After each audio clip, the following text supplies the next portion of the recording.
माना जा रहा है कि जनवरी में गाजा में युद्ध विराम की कोशिश कामयाब होगी, लेकिन उससे पहले गाजा में विध्वंस जारी है।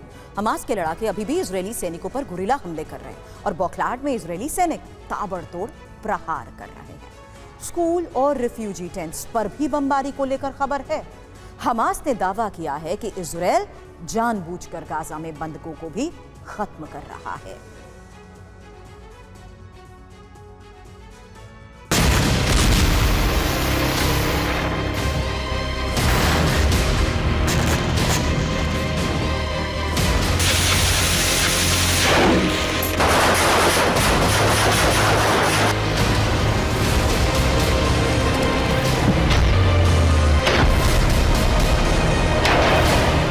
गाजा में विध्वंस का दौर जारी है। धमाकों के शोर के बीच ना तो इजरायली सेना बंधकों को छुड़ाने में कामयाब हो रही है और ना ही हमास के लड़ाकों के हमले रुक रहे हैं।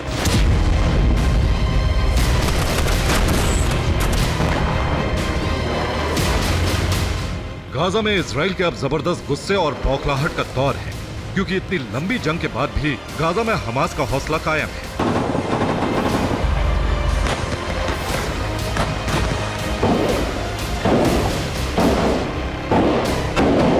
ये जबालिया कैंप का इलाका है, जहां इजरायली सेना कई महीने से ऑपरेशन चला रही है।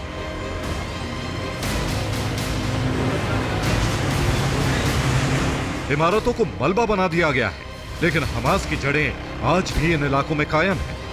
टूटी हुई इमारतों से अचानक रॉकेट प्रहार हो रहा है।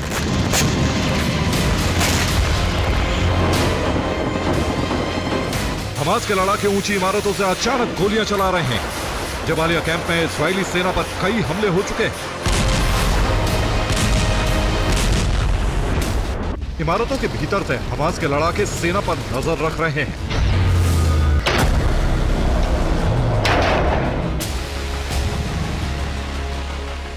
लेकिन इजरायली सैनिक हमास के लड़ाकों की मौजूदगी का पता नहीं लगा पा रहे।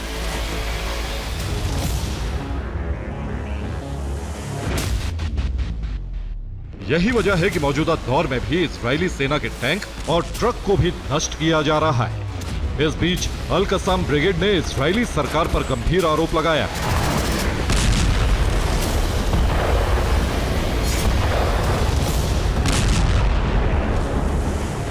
अल कस्साम के मुताबिक इजरायली पीएम गाजा के बंधकों से पीछा छुड़ाना चाहते हैं। इजरायली सेना वहां हमले कर रही है जहां इजरायली बंधक है।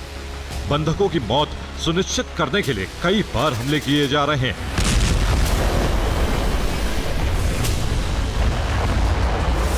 अल कस्साम ब्रिगेड का दावा है कि इजरायली सेना को जहां भी बंधकों की जानकारी मिलती है, वहां सेना रेस्क्यू ऑपरेशन चलाने के बजाय सब कुछ नष्ट करने के मकसद से हमला करती है।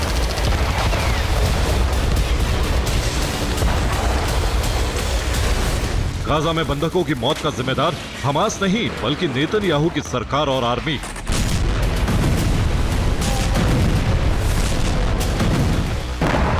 हालांकि पीएम नेतन्याहू ने इन आरोपों पर सफाई दी। नेतन्याहू ने कहा है कि हमास झूठ फैला रहा है और मनोवैज्ञानिक हमले कर रहा है। मैं शुरू से बंधक और उनके परिवारों के साथ हूं।